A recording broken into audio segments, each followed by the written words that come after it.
துறையூர் சட்டமன்ற தொகுதியில் ஏற்கனவே சுற்றுலா தலமாக அறிவிக்கப்பட்ட புளியஞ்சோலை என்கின்ற அந்த சுற்றுலா தலமானது எந்த ஒரு அடிப்படை வசதிகள் கூட இதுவரை நிறைவேற்றப்படாத வகையில்தான் உள்ளது. காவல் நிலையம் கிடையாது, மருத்துவமனைகள் கிடையாது, பெண்கள் உடை மாற்றும் இடம் கிடையாது, அதிக விபத்துகள் நடக்கின்ற இடமும் அதுவாகத்தான் இருக்கின்றது.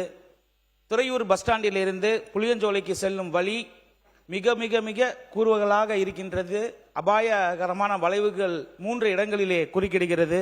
அதை போல துறையூர் சட்டமன்ற தொகுதியில் உள்ள சின்ன ஏரி கிட்டத்தட்ட 20 ஆண்டுகள் ஆகிறது. அது தூர்வாரப்பட்டு அதனுடைய நிலை எனக்கு மாண்புமிகு அமைச்சர் விளக்கி கூறினால் நன்றாக இருக்கும். 2 தான். ஒன்று, புளியஞ்சோலையினுடைய கண்டிஷன் என்ன கண்டிஷன், ஆல்ரெடி அது பிக்னிக் ஸ்பாட்டாக அறிவிக்கப்பட்டுட்டாங்க. அதனுடைய நிலை தற்போது என்னவாக இருக்கிறது, சின்ன ஏரியினுடைய நிலை என்னவாக இருக்கிறது, எஸ்டிபிக்கு ஃபார்வர்ட் பண்ணியிருக்காங்க, யுபிசல்ல பெண்டிங் இருக்குன்னு சொல்லியிருக்காங்க. பச்சைமலையினுடைய சுற்றுலா தலம் அது எந்த அளவில் இருக்கிறது என்பதை மட்டும் மாண்புமிகு பேரவைத் தலைவர் வாயிலாக மாண்புமிகு அமைச்சர் அவர்களை விளக்கம் தருமாறு அன்புடன் கேட்டுக்கொண்டு 80 கிலோமீட்டர் தொலைவில் அமைந்துள்ள ஒரு முக்கியமான இயற்கை சுற்றுலா தலமாகும். ஏற்கனவே ரூபாய் 32,82,000 மதிப்பீட்டில் உடை மாற்றுகின்ற அறை, இருசக்கர வாகன நிறுத்தும் இடம், பொருட்கள் வைப்பறை, குடிநீர் வசதி, அணுகுசாலை உள்ளிட்ட அடிப்படை சுற்றுலா வசதிகள் ஏற்படுத்தப்பட்டு பணிகள் நிறைவு செய்யப்பட்டுள்ளன.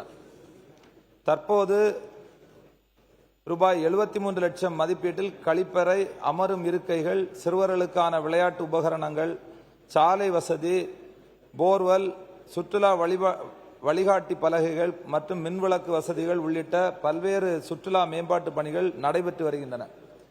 இப்பணிகளில் சுமார் 90 விழுக்காடு நிறைவடைந்துள்ளது. மீதமுள்ள பணிகளும் விரைவில் முடிக்கப்பட்டு பொதுமக்கள் பயன்பாட்டிற்கு கொண்டு வரப்படும்.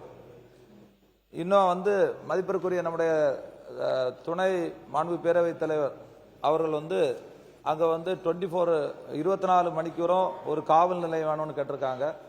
அதே மாதிரி அங்கே சுகாதார வளாகம் அப்படி அதையும் அடிஷ்னலாக கேட்டிருக்காங்க.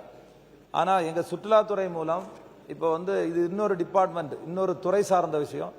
அதனால் அந்த துறையினுடைய அமைச்சர்கள், மதிப்பிற்குரிய நம்முடைய மாண்பு மக்கள் நல்வாழ்வுத்துறை அமைச்சர்கிட்ட கலந்து பேசி, அதே மாதிரி இன்னும் மாண்புமிகு முதல்வர் அவர்களுடைய கவனத்தை, ஏன்னா போலீஸ் ஸ்டேஷனை பொறுத்தவரைக்கும் முதல்வர் அவருடைய கண்ட்ரோலில் இருக்குது. மாண்புமிகு தமிழக முதல்வர் அவருடைய கலந்து பேசி அதை என்னென்ன அடிப்படை வசதிகள் மேற்கொள்ளப்பட வேண்டுமோ அதை வரக்கூடிய காலங்களில் அதை கலந்து பரிசீலித்து அதற்கான நடவடிக்கை மேற்கொள்ளப்படும் என்பதை மாண்புமிகு பேரவைத் தலைவர் வாயிலாக மாண்புமிகு துணை சபாநாயகர்கள்ட்ட தெரிவித்துக் கொள்கிறோம்.